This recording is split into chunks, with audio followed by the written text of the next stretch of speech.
नमस्कार, मैं रवीश कुमार। ईरान ने फिर शुरू की ताबड़तोड़ तबाही। इजराइल के कई शहरों में मिसाइलों की बारिश हुई। ईरान के धर्मगुरु अली खामेनेई साफ तौर पर कहा, हम ईरानी है, जिन्हें ईरानी जनता और उसकी इतिहास की जानकारी है। वे जानते हैं कि ईरानी राष्ट्र कभी आत्मसमर्पण नहीं करता। ईरान ने फिर शुरू के दी इजराइल में तबाही। इजराइल ने युद्ध विराम की मांग की। डोनाल्ड ट्रंप की हालत खराब, सीज फायर के लिए गिड़गिड़ा रहे हैं। ईरान इजराइल दोनों ने सीज फायर करने से किया इनकार। ईरान ने फिर दागे मिसाइल इजराइल के ऊपर। बहुत बड़ी खबर आ रही दोस्तों, मगर उससे पहले हमारी आपसे एक छोटी सी रिक्वेस्ट है। आज की गोदी मीडिया अदानी अंबानी की मीडिया बन चुकी है, इसलिए उन खबरों को कौन दिखाएगा जिन्हें आपसे छुपाया जाता है। इसलिए हमने एक छोटा चैनल बनाया है, सच्ची खबर, हमारे जूनियर सुधीर जी के आवाज में। घबराए मत, ये सुधीर गोदी मीडिया के नहीं है, इसलिए आपको इस चैनल पर मात्र सच्ची खबरें ही मिलेंगी। तो प्लीज आप सब जाएं, चैनल को सब्सक्राइब करके वीडियो को पूरा देखें। देर रात ईरान ने कतर में मौतबा। यह लगभग 6 घंटे बाद लागू होगा, जब दोनों देश अपनी अंतिम मिशन पूरी कर लेंगे, और यह 12 घंटे तक चलेगा। अमेरिका के अलुदैद एयरबेस पर हमला किया। अमेरिका ने ईरान के 3 परमाणु ठिकानों पर हमला किया था, जिसमें ईरान को कुछ बहुत ज्यादा नुकसान नहीं हुआ। ईरान ने 6 मिसाइल लगातार अमेरिका के और बेस पे एक बाद एक दागे पूरा एयरबेस हुआ, जिसके बाद युद्ध को आधिकारिक रूप से समाप्त माना जाएगा। मुझे गर्व है उन सभी को बधाई जो इस निर्णायक क्षण में शामिल थे।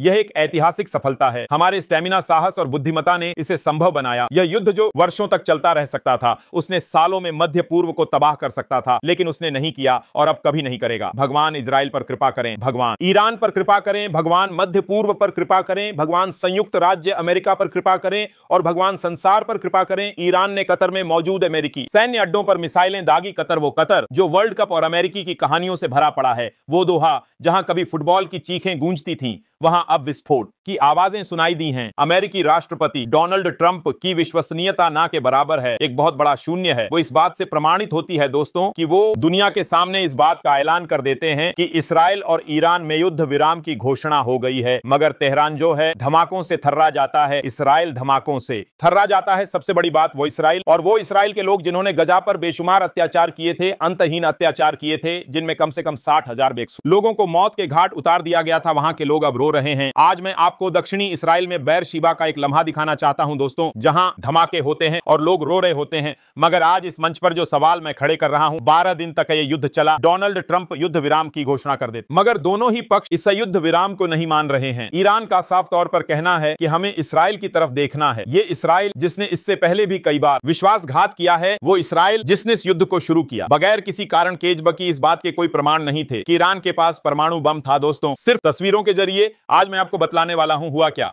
सबसे पहले दक्षिणी इसराइल में बेरशिबा का वो धमाका, करीब 30 सेकंड में बेरशिबा में ऐसा धमाका होता है जो सबके होश उड़ देता है। पहले तो शहर शांत रहता है और कुछ ही देर में चारों तरफ तबाही का मंजर हो जाता है। दोस्तों, मेबा में हालात बद से बदतर हो गए हैं दक्षिणी इसराइल में धमाकों के बाद, क्योंकि जैसे ही डोनाल्ड ट्रंप युद्ध विराम की घोषणा करते हैं, उसके बाद ईरानी मिसाइल जो है उससे दक्षिणी इसराइल थर्रा जाता है, यरूशलेम थर्रा जाता है। इजरायली सेटलर्स जो है वो रो रहे हैं, वो फिल्म रहे हैं उस पूरे मंजर को, क्योंकि ईरानी मिसाइल बमबारी में उनका पूरा घर तहस नहस हो गया है। यह मंजर अपने आप में दिल को रुलाता है, मगर इसके लिए जिम्मेदार कोई और नहीं, खुद बेंजामिन नेतन्याहू है, जिन्होंने बगैर किसी कारण के ईरान पर प्रहार किया और नतीजा दुनिया देख रही है। दुनिया खात्मे की गार पर आ गई है, सिर्फ बेंजामिन नेतन्याहू की वजह से। देखिए, एक इसराइली की रोतालीस बाब इस रुदाली का जोर था, या ईरानी मिसाइलों का कहर। इसराइली प्रधानमंत्री बेंजामिन नेतन्याहू युद्ध विराम के लिए तैयार हो गए हैं। बेंजामिन नेतन्याहू ने मंगलवार सुबह एक बयान में कहा कि इसराइल ने अमेरिकी राष्ट्रपति डोनाल्ड ट्रंप के प्रस्तावित सीज फायर को मंजूरी दे दी है।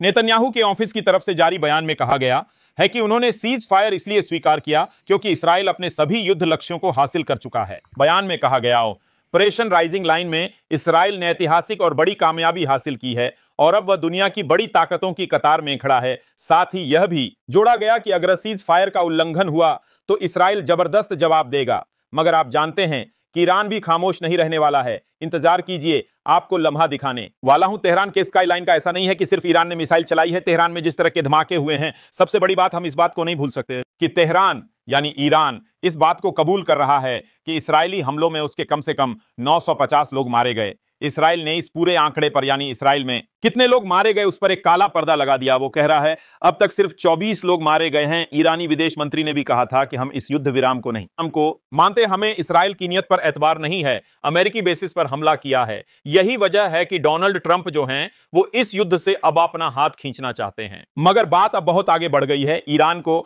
इसराइल पर एतबार नहीं है। एक इजरायली नेता ने एक न्यूज चैनल में क्या कहा, मैं आपको पढ़ के सुनाना चाहता हूं। और फिर मैं आपको सुनाऊंगा भी। वो कहते हैं आज हम ईरान की विपक्षी ताकतों के साथ मिलकर काम कर रहे हैं, क्योंकि वहां के सभी नागरिक नहीं, लेकिन बहुत से नागरिक उस सरकार के दोषी नहीं है। हम जानते हैं कि ईरान के बहुत से लोग तेहरान की सरकार से नफरत करते